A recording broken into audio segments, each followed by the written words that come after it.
back to the channel. I'm here today with Miss Poe. She's the dopest MC. She got a magazine. She got merchandise. She's just an all-around dope individual. Poe, can you tell us a little bit about yourself? My name is Poetiic. I'm from San Diego, California, first and foremost, 619.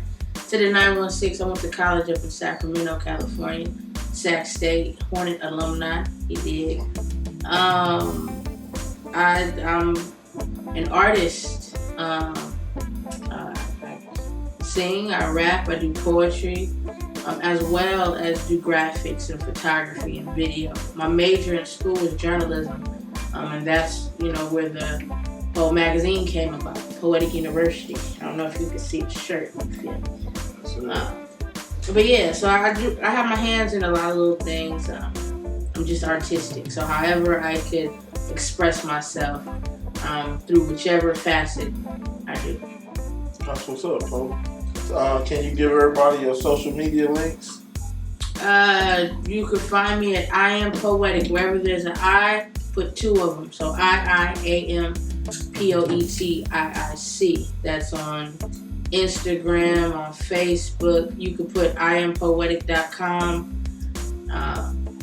That's what it is. I'm Poetic. Yeah, and of course, like usual, we're gonna throw some of her music in there. So when you hear stuff, just look at the words that's popping up, and I'm gonna tell you who music that is. So first question for you, Poe. What was your first experience with music? My first experience with music. I came up singing, for real. I remember like when my pops would get me, I would be singing the songs in the car like they were mine type hype. And when I was 8, because he worked, in the corrections in San Diego. When I was 8, I never forget it. There was his department. They had like a black group within the prison. He worked at the prison as a guard, and they had like a black thing called ABCW. And they would do different things for the community, for the blacks. Like we would have barbecues, we would rent out the skating rinks, we would do events and bring people out. And when I was 8, they brought Kurt Franklin and the family out.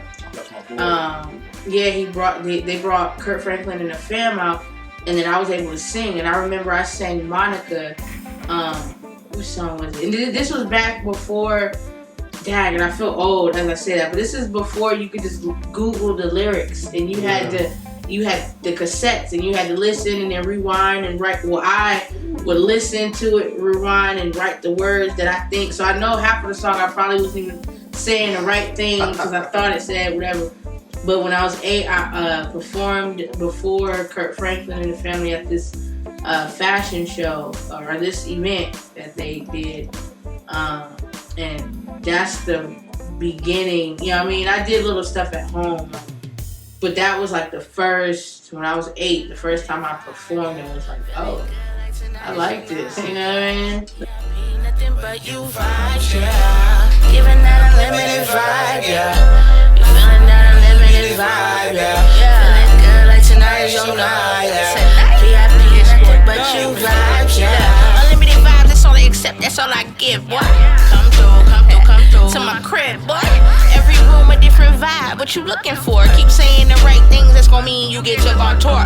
You said you like to eat, well shit, I like to cook. You said you like to work out, I like to love. So many people be on that weird issue. I ain't with it. I'm the type to pull up, skirt off quick if I don't feel it. Access to my energy is a privilege. Take a mental note. Should be a privilege to access yours too. Let them know I don't give discounts. Ask me, I'ma tell you nook or no. Honest, when this beat first dropped, you knew it was finna go. The vibes exhibit, I'm in here looking like bad. Black and educated, what more can I say? The energy I'm explaining, I'm thinking you should claim you. Do you remember with Kurt Franklin? Like, was he still there? Did he say anything? I don't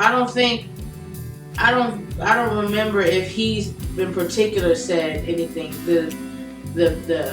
The family, Kurt Franklin and the family, like they were coming up and giving me praise and saying that I did my thing and all that. But Kurt, I don't think I got to him. Well, I didn't speak to him. Yeah. I'm a super fan, so if Kirk, if you happen to watch it any way possible, Hit your boy up. Nah, I'm just- Nah, sure. But okay, so how has music affected your life? Music is my life. You know what I mean? Music is everywhere. You know what I'm saying? Like, so I'm mindful of that. So when I produce it, I try to give off like the type of energy and emotion that I think people would need, because that's how I got it. You know when you're young, or not even when you're young, when you're feeling some type of way, a lot of times people go to music to listen to that and relate to and get in a zone. You know what I'm saying? So for me, I say music is my life because I create it. I love it. You know what I'm saying? I love listening to it, and not even just R&B and hip hop, like country. Like I'm listening to what's being said. You know what I mean? And so music has changed my life. It is my life. So it didn't change it. Like it's been there. You know what I mean? Yeah, I listen to what's being said. I think that's my main thing, listening to what's being said. But I'm kind of getting moved by the actual music too. I think that's probably the musician, though. You know what I mean? But so, what made you want to become an artist? Like, was it just the ability to create this movement, this, an emotion? Yeah. I don't know. So the reason, since I started doing music so early, my why has changed over the years. Like initially, I wasn't thinking like I want to change the world, and I mean I may have, but not how I do now. You know what I mean? So when I first started, it was just easy. Like I remember when I was in Connecticut and I played ball. I came up playing. I love basketball. So I was on a basketball team, and we went up to UCLA for not UCLA. We went up to UConn for their practice, the basketball team. And it was freestyling, and I was new out there because I'm from San Diego, but we have moved to Connecticut. I'm the new girl. So whenever anybody from Cali moves anywhere else, they call you Cali. You know what I mean? So, oh, Cali over there. Oh, So they didn't, I said I did music, but they didn't know, and it was only the dudes. So they was in the back battling. So I'm like, I want to get in. So the little, the new girl, little chubby girl playing ball, They're like, okay. And then they said, who gonna go first? I'm like, I'll go first. I ain't tripping. He didn't even go. So like after I did my and I know I don't cuss and all that stuff in my music, but I went in. Which that's crazy. I think that's commendable within itself. And also for you people that's watching, if you don't cuss, it's just my thoughts, it's just me. It takes more lyrical ability, more writing ability to say something without a cuss word. Yeah. I'm just saying. Because normally the profanity is the exclamation mark. Right. Normally that's what it's used for. Because once you end it with a B or it's like the But if you could find a way to articulate that with a word or another phrase or an analogy, or it's gonna make people have to think, because they won't catch it initially. So they're gonna hold up. What did they say? Well, wait a minute. And see, that's my thing. See, I think most people that I've seen, especially rappers, when they cuss, they put the cuss word where the analogy was supposed to be. So it's almost like they just make it easier because the word fuck could be 34 different meanings in the same song. Just because it, So yeah, my bad to interrupt you. That's always been a passion of mine. That's real. That's an art. That's a part of hip hop, and I feel like with anything, as you grow and you elevate and things change. You know what I mean? Or it goes in a circle. So where we started here, we come over here and something else then came about. So you're moving far, but then you end up back here to where you got all of that, but you still back to the same thing. You just yeah, you know what I'm saying? So with music, the art of using analogies, I feel like maybe it's coming back, but it got so watered down with the mumble rap and the other stuff that's going on, which I don't knock, to each its own. But I'm more of the Nas and the Kendrick or the J. Cole or the Common or the, you know what I'm saying? I'm one of the people who's talking about something. You know what I'm saying? Or telling a story. I love storytelling. You know what I mean? All of that. But yeah, definitely. Hurt people. It's okay to slow down. Need to learn people. Yeah, I ain't got space for nothing weird. Quick as you come, quick you can disappear. Yeah. Hurt people. It's okay to slow down. Need to learn people. Yeah, I ain't got space for nothing weird. Quick as you come, quick you can disappear. Look, man, you are testing me. Doing too much, you gon' start getting less of me. Be giving you the best of me, catering like destiny. Do I love you? Man, do not question me. Always on the move, get into it, I am favorite. When it's good, it's good. When you mad, you a hater. Folks spaz on who's close, cause that's the ones that's around. So, I be gone, cause that's not how it's going down. Hurt people. Man, that's the truth though. Not gonna be a punching bag. I don't do those. Been there, I'm cool though. I'm on a whole nother book. Walk up in the building and they look. Working on changing the way I think, adjusting how I react. Mindful of how I speak, patient, not quick to snap. Cause hurt people. And really, I'm not trying to hurt people. Hurt people. It's okay to slow down. Need to learn people. Yeah, I ain't got space for nothing weird. Quick as you come, quick you can disappear. Yeah. Hurt people. It's okay to slow down. Need to learn people. Yeah, I ain't got space for nothing weird. Quick as you come, quick you can disappear. Turn the pain into pleasure, only way to keep you sane. Hurt people until they genuinely change. I try to do nothing but help, but I became the enemy, and it's messed up because I felt that we could talk about anything. So I love the storytelling too. Like, I don't know. It's funny now though, like sometimes, I think it's because I got older, but the older I get, the more I seem to like the lyricism. Mm-hmm. So now I go back and I listen to some songs that was just like, I love the beat before. Sometimes I go back and I'm like, man, dude was like really spitting and I didn't even know. Like I was just bopping to the song because it was hot. You know what I'm saying? But it's almost like the same thing I do every now and again when I read a scripture I might have heard from a long time ago. It's like it hit different when you get older and you're actually going through something, etc. You know, it just kind of, I don't know. Experience breeds wisdom. Once you go through stuff, the ones who really get it, they gain that wisdom from the experience. So now you're looking at things differently. I tell people a lot, change the way you look at things and the things you look at change, because perspective is real big. Oh, man. So you can have one situation and say you went through that situation at 21. Then comes 31 and you go through that same situation, you're going to look at it different. You're going to approach it differently, hopefully, you know what I mean? Because your perception on it's different because of the experience that you went through in that 10 years, you know what I mean? So, yeah. Alright, so I got another question for you. Can you tell me what was the name of your very first song? Pop Your Collar. And I know that off rip because my cousin Carl, I'm gonna tag him. When you watch this, he know because he just hit me and we talk periodically. He's the first one who got me in the studio. I was like, the first time I was in an actual studio recording, I think I was 10.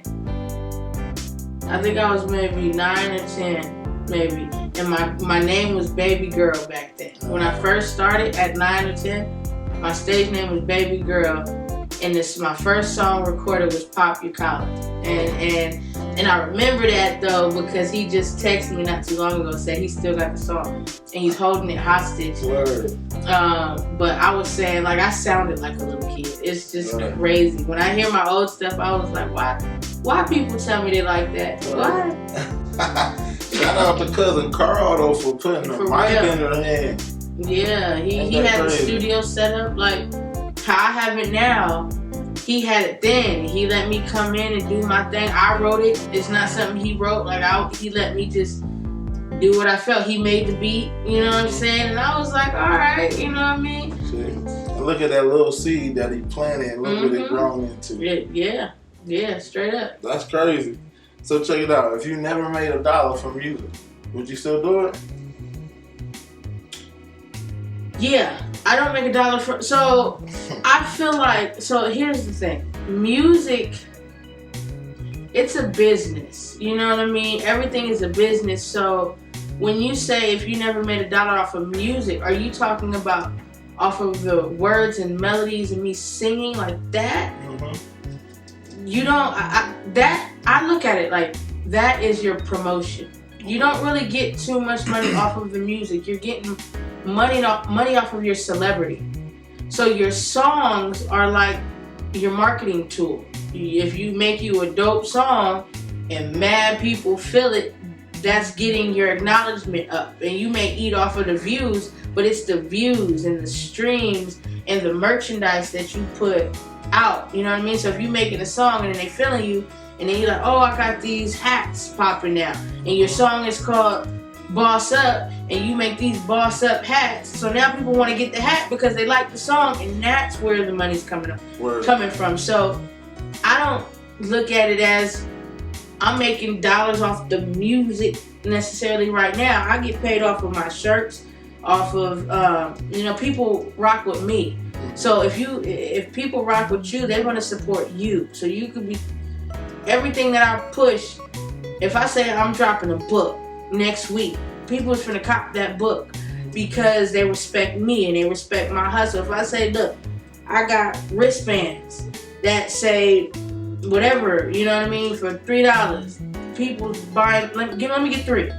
You know what I'm saying? Just because they rock with me. So the music, I don't think is what's getting me my dollars. It's what I'm saying in the music that's provoking people to sow seed into whatever. You know what I mean? So I don't know if that answers your question. It does. And I was just sitting there thinking, like, my plan is to get popping with the music so that when I do start performing live, then I can go to a venue and say, hey, I want X amount of dollars, because as soon as you put my name on that ticket, all of them gonna sell out. And I'm glad you said that, because so in the time frame of me doing music, you know what I'm saying, I've hosted events, I've been put on an event, I've headlined, I've been opening, and seeing how it all works, how it all functions, it cracks me up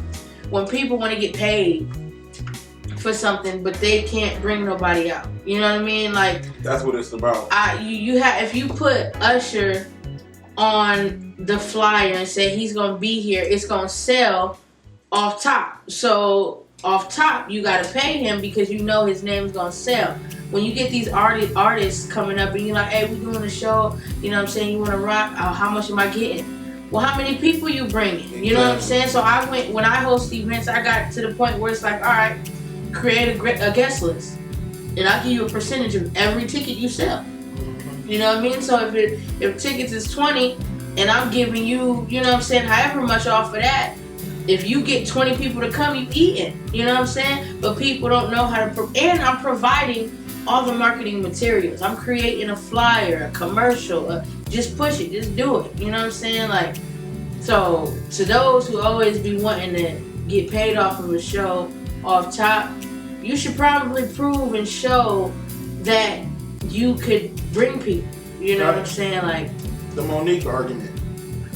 Basically, I don't know if you hit. Mm-mm. But Monique had a feud or whatever with Netflix. Oh yeah. Same argument. Cat Williams broke it down to her just like that. Monique said it was all about because she was a woman and she thought it was racist and just other things like that. Cat Williams was saying what we saying. It's about putting asses in seats. If you can't sell a ticket, if it don't make money, it don't make sense, right? Do you love music? Do you love art and expression? Do you love thoughtful interviews?